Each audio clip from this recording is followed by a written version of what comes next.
కాలం మారుతోంది, కథనరంగం మారుతోంది. సరికొత్త రాజకీయ శకానికి యువత ఆహ్వానం పలుకుతున్న వేళ ఆశయాలకు ఆకృతినిస్తూ యువ నాయకత్వానికి దిశానిర్దేశం చేస్తూ వస్తున్న నవతరపు ఆశాకిరణం మన బొత్స అనూష గారు.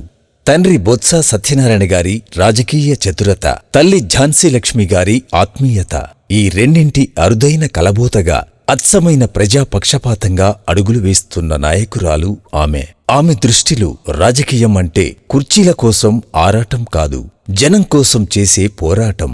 అధికారం అంటే పీఠం కాదు, ప్రజలకు అండగా నిలిచే గురుతర బాధ్యత.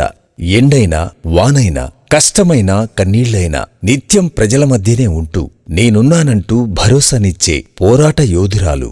ఒకప్పుడు రాజులు ఏలిన విజయనగర గడ్డపై రాజుల పాలన కాదు, సామాన్యుడి పాలన జరగాలి అనే ఆలోచనకు కొత్త ఊపిరి పోస్తూ బొత్స కుటుంబం నుంచి దూసుకొస్తున్న నవతరపు ప్రభంజనం అనూష గారు. రాజకీయ వారసత్వం అనేది కేవలం పదవుల కోసమే అని భ్రమించే ఈ రోజుల్లో అది ప్రజల కష్టాలను పంచుకునే బాధ్యత అని నిరూపించిన ధీరవనిత. బాధితుల పక్షాన నిలిచే ధైర్యంగా, ప్రజా సమస్యలపై ప్రశ్నించే గొంతుకగా తనకంటూ ఒక ప్రత్యేక ముద్ర వేసుకున్నారు. ప్రజా సంక్షేమమే ఊపిరిగా, సేవయే మార్గంగా రాజీలేని పోరాటం చేస్తున్న యువ నాయకురాలు, విజయనగరం ముద్దుబిడ్డ, భవిష్యత్తు ఆశాకిరణం శ్రీమతి డాక్టర్ బొత్స అనూష గారికి హృదయపూర్వక జన్మదిన శుభాకాంక్షలు.